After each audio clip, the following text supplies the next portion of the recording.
I'd like to thank members and most of all the Minister for taking time to participate in this debate, and frankly all debates in regards to education are important. And I'd actually pay tribute to the work that the Minister has done. He's been a long-standing Minister and much respected in his field. I just want to start off by saying a couple of other thank yous that are relevant to the Isle of Wight. I know how hard head teachers and pupils have worked on the island, and I'd like to thank them all because it's been a really difficult year and people have done, overall, I think the Isle of Wight's done pretty well, especially compared to the national average, but it hasn't been easy, and we are grateful for everyone, for the efforts that have been made by everybody. I also want to thank our education team at the Council, Brian Pope, Steve Crocker, as well as Councillor Paul Brading, and I thank them for their dedication to the well-being of the island. Madam Chair, of the many damaging aspects of COVID, one of the worst has been on education and on the education of children and young people in this country. And even with best effort now, it is going to take years to repair the damage. Significant events like pandemics and like indeed world wars often serve as disruptors, but they can be positive disruptors because we now have an opportunity to learn not only from the last year in terms of virtual as opposed to real in-person education, but about they provide a window of opportunity where we can make sometimes radical change.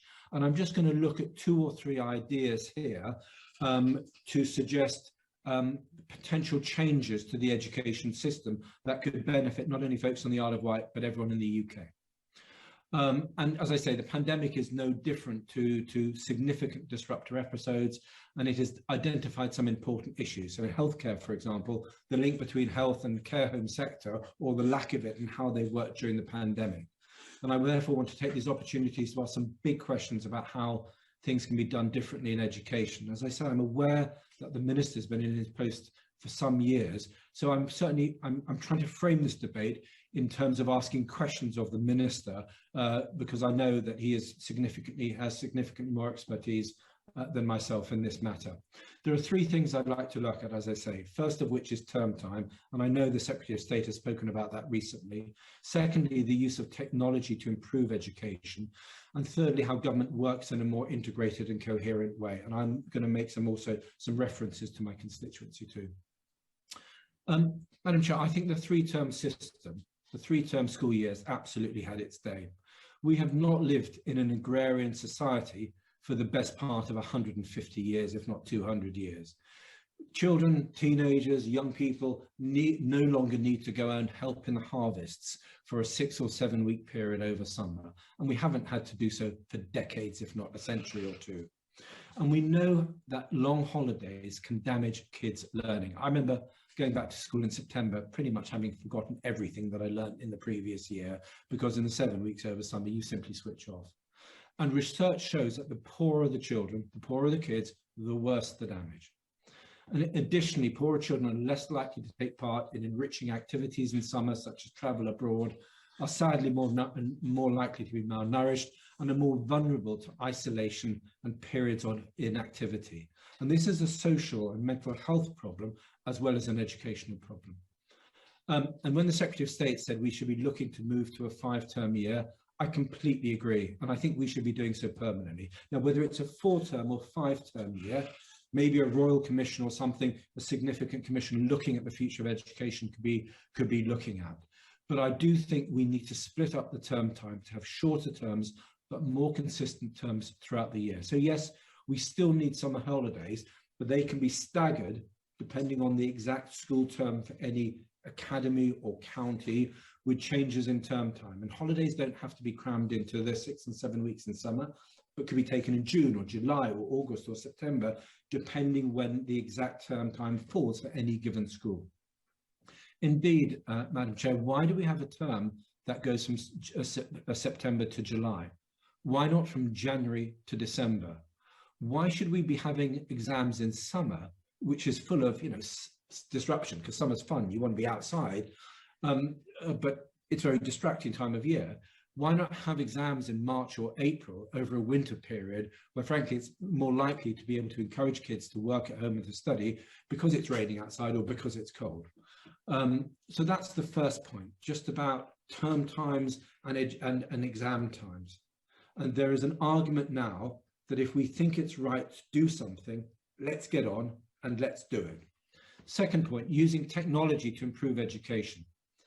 We need to implement the best learnings we can to enhance education. And I thank also the Academy Enterprise Trust and Julian Drinkle for his work and his team's work at Ride Academy and the excellent work that they've been doing. Some really groundbreaking stuff. Whilst some schools have struggled with virtual learning, most have not. And the Isle of Wight, I think, has done very well by comparison. And again, I thank everyone involved.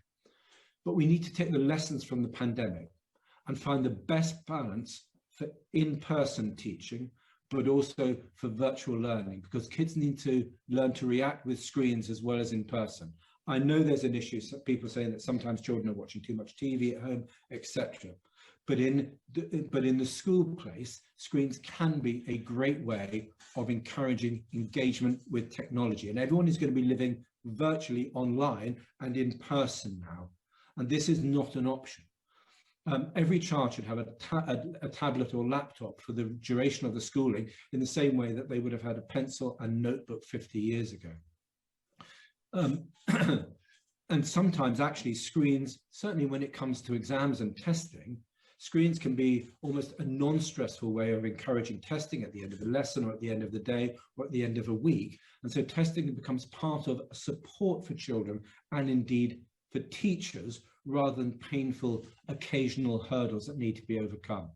And indeed, for some children, virtual learning has enhanced their education. For some, it hasn't worked. And for vulnerable children, they need to be in the classroom, either with in-person teaching or with tablets. But for some kids, as far as the teachers I've talked to say, more at-home learning has actually been of real benefit and more interaction with technologists. So children, for example, with autism, some of which I understand have benefited from being able to work at home with a more flexible timetable. So this is about an important duty of care as well as education. This links to the critical national infrastructure that we actually need, which is not a railway between London and Birmingham, but it is fibre to premises for homes, for schools and for businesses throughout the country, the critical piece of infrastructure that we cannot do without in future, and we should be prioritising. Thirdly, coherent and integrated working. Talking to some educational experts as I've done, because I like to talk to them anyway, but also because I wanted to make sure I had some valid points to make in the speech today. There is a sense from some teachers and from some educational experts I talked to that the Department for Education, the DfE, whilst doing excellent work, could work more effectively and coherently with departments such as BAYS over skills and DCMS over KIT and support for schools in the virtual world to improve education and work experience. And I'm sure the Minister will let us know what his thoughts are on this. Finally, I'd just like to talk a little bit about improving education on the Isle of Wight. We have an improving school system on the island, which I'm very grateful for. And the officers that we've had from Hampshire who now work on the island have helped us drive up standards. We have had an issue with higher education only because we haven't had it and we haven't had enough of it.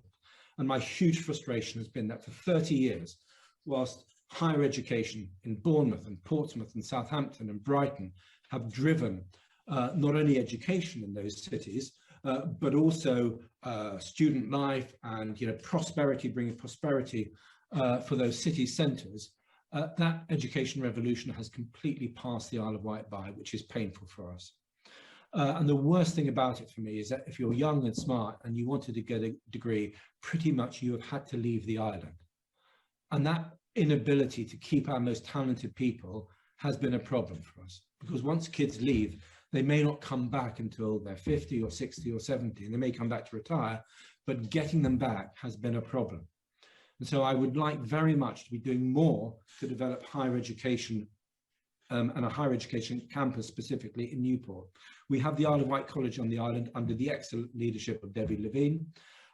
But anything that the Minister can be doing, and not only DfE, but also BAYS, working with me to develop more degree level courses which people can take on the island, staying on the island, maybe doing it through the Isle of Wight College or virtually, or other people setting up a campus here, would be incredibly valuable for us. I think that's because I want to make sure that other people have got time to talk. I think I'm going to wrap up there, but I would be very grateful to hear what the Minister has to say to those critical points. So to sum up, on term times, can we change the school year, and can we change potentially the times that we do exams to encourage our ability to enable kids to learn better, but also to learn more consistently throughout the year? Can we use technology better? That interaction between the best of in-person learning and the best of learning via virtually or on screen, because we need that for the future, and kids need to be able to adjust to that real life that they're going to find once they leave school as well. And thirdly, what can the DfE do to be working more coherently with other government departments to make sure that we drive forward a skills and learning agenda, which is absolutely critical for the future of this country? Thank you very much.